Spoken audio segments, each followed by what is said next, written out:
Today is Friday, June 5th. Welcome to Big Book Daily. My name is Rob. I am an alcoholic. It is a thrill, honor, and joy to be here with you today as we journey through the Big Book of Alcoholics Anonymous and the 12 Steps and 12 Traditions. Today, out of the Big Book, we are on Chapter 10, Two Employers. We'll be reading page 140. Out of the 12 and 12, we're on Tradition 7. We'll read page 163.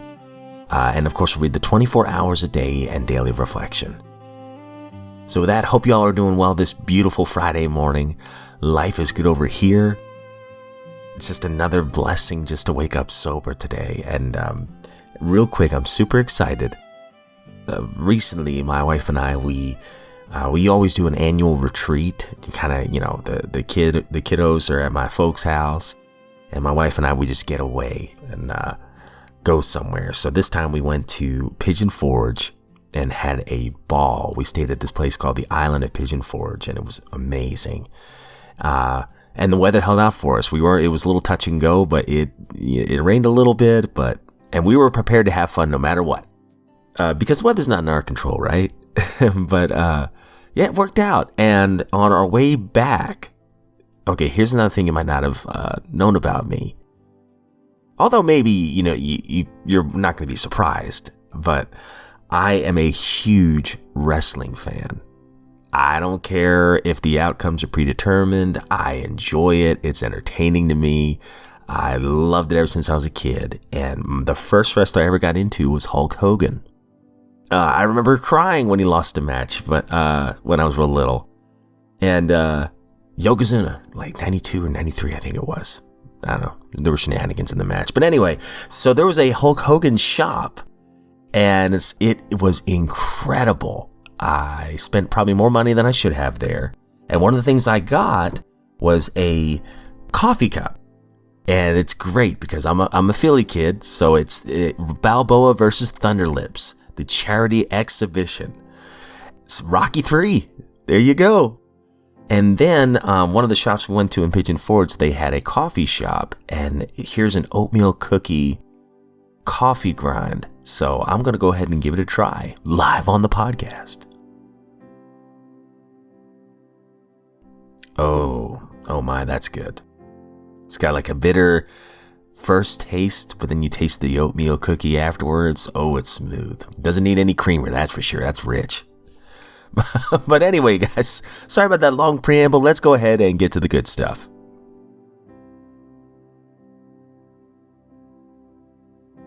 All right, my friends. So if you recall from yesterday's reading, we have been talking about how employers could discard old ideas about what they think an alcoholic is and be open to new ideas. Just like in the program, that's what they ask us to do when we first begin.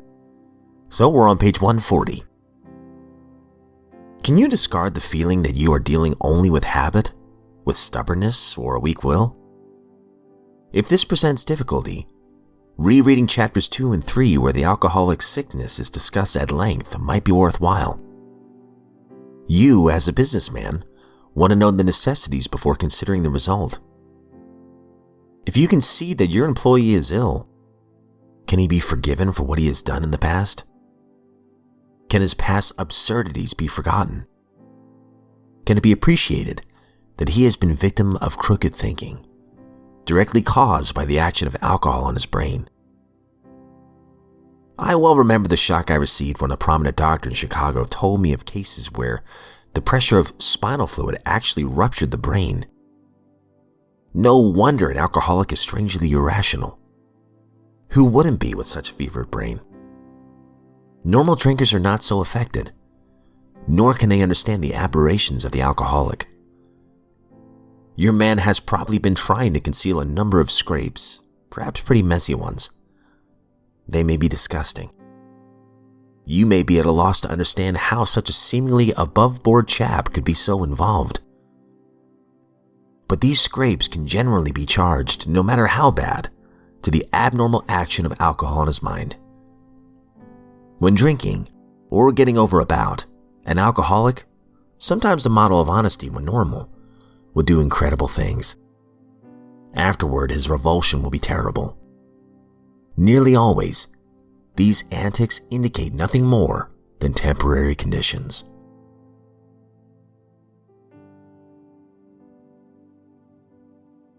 Out of the 12 and 12, we're on Tradition 7. Every AA group ought to be fully self-supporting, declining outside contributions. And if you recall from yesterday's reading, Bill was talking about how he and his wife were struggling a little bit, as they certainly needed some money for groceries, but when he's in his cubicle in his office, this prize slippy of theirs, a friend of the fellowship, he is coming in from a hangover and he is hurting. Does anyone remember those hangovers? So Bill, he thinks, okay, well, I'm going to really try to help this chap, and I'm going to give him $5, which was a lot of money back then and a big chunk of their grocery money. And of course, the guy's very, very thankful, very, very appreciative. But was that the best use of the money? Oh, and he also talks about how, resentful he is that other members of AA are not donating to the office, who's absolutely swamped, mail flooding in.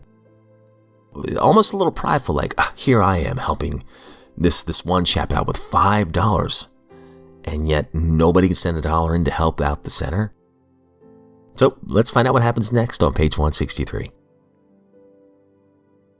The meeting that night was at New York's old 24th Street clubhouse.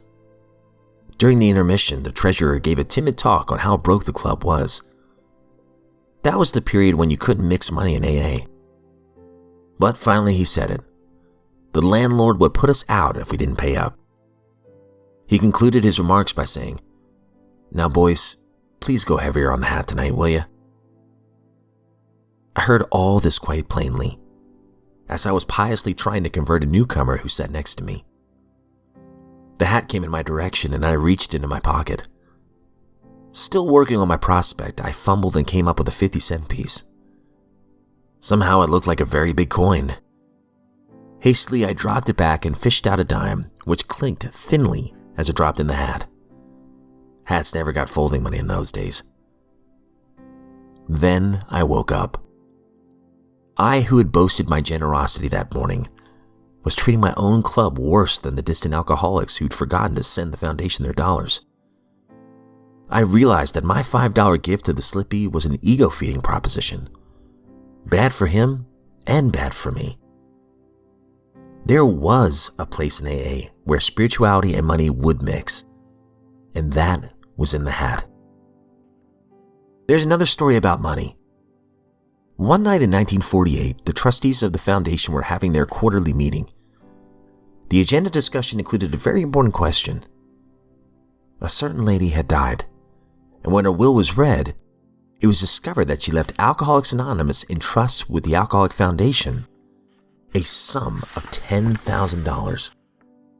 The question was, should AA take the gift? And we will find out the answer to that question tomorrow.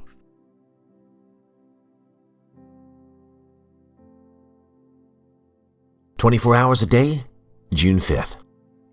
AA thought for the day. We alcoholics are fortunate to be living in a day and age where there is such a thing as Alcoholics Anonymous. Before AA came into being, there was very little hope for the alcoholic. AA is a great rebuilder of human wreckage. It takes men and women whose personality problem expresses itself in alcoholism and offers them a program that, if they're willing to accept it, allows them not only to get sober, but also to find a much better way of living. Have I found a better way of living? Meditation for the day. Very quietly, God speaks through your thoughts and feelings. Heed the divine. Voice of your conscience. Listen for this, and you will never be disappointed in the results in your life.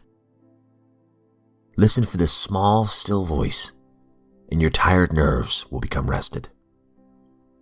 The divine voice comes to you as strength as well as tenderness, as power as well as restfulness.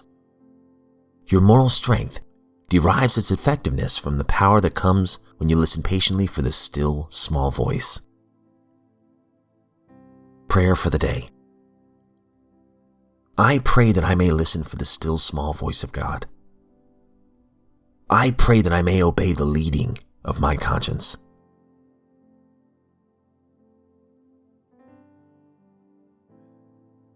Daily Reflection, June 5th. Entirely ready? This is a step that separates the men from the boys. The difference between the boys and the men is the difference between striving for a self-determined objective and the perfect objective, which is of God. It is suggested that we ought to become entirely willing to aim toward perfection. The moment we say no, never, our minds close against the grace of God. This is the exact point at which we abandon limited objectives and move toward God's will for us. 12 Steps and 12 Traditions, pages 63, 68, 69. Am I entirely ready to have God remove all these defects of character?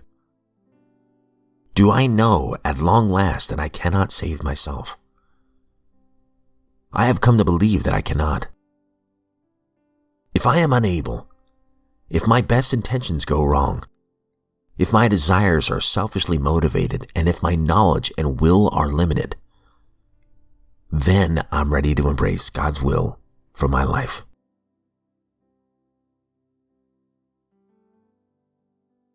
All right, my friends, that concludes today's reading.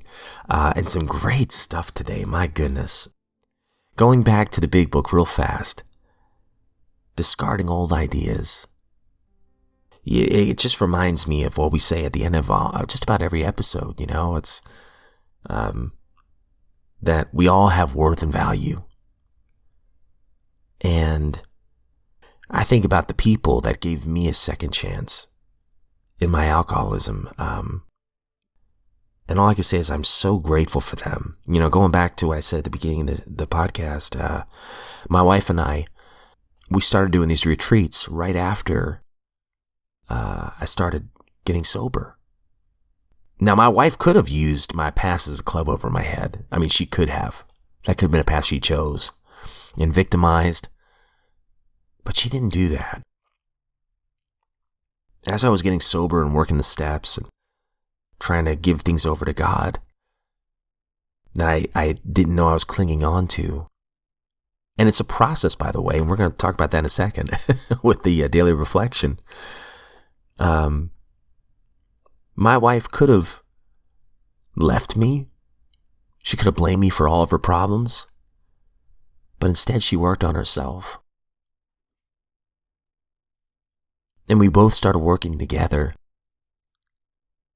And one thing I've learned through experience is if you water your own grass, you don't even really think about the grass on the other side, right? And I feel like very unintentionally, very subconsciously, our marriage was kind of in a rut.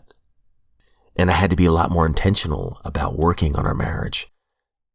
Dating my wife again, my bride again, And then putting my marriage in my higher power's hands. And slowly turning from a contract relationship to a covenant relationship.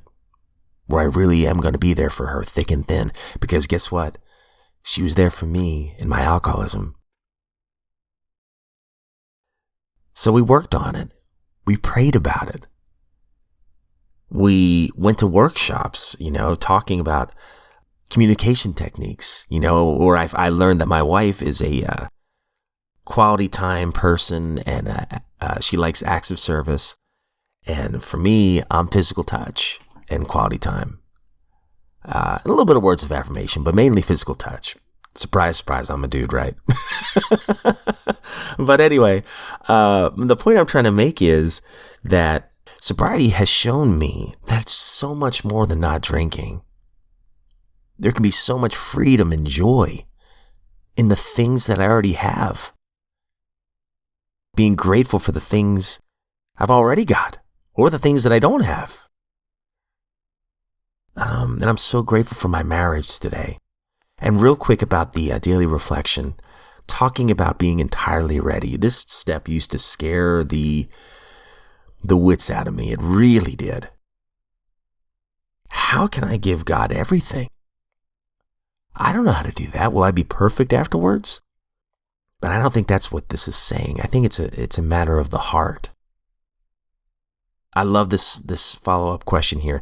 Do I know at long last that I cannot save myself? I know when it came to alcoholism and a lot of self-centeredness and selfishness, I need help. And I love this. If my best intentions go wrong, if my desires are selfishly motivated, and if my knowledge and will are limited, well, my knowledge is certainly limited, and my willpower, man, I've tried to willpower certain defects in my life, and it's just like alcohol. It doesn't work for me. So what do? Then I'm ready to embrace God's will for my life.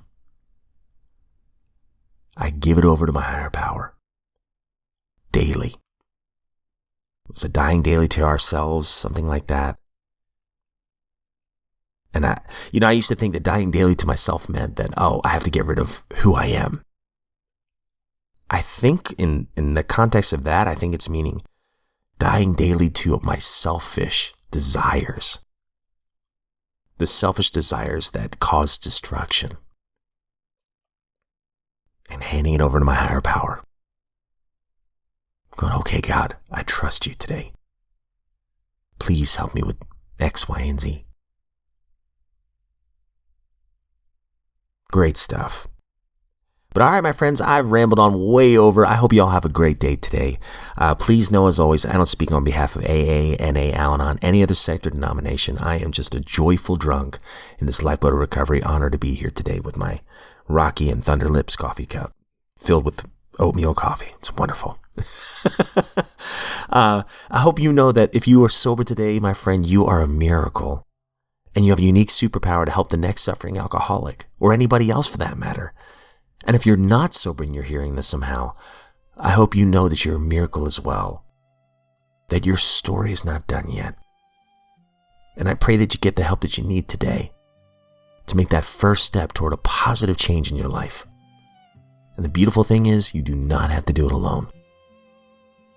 This is a we program, and I forget where we read it today, but thank God for Alcoholics Anonymous, because there was a time where it did not exist, where this support was not there.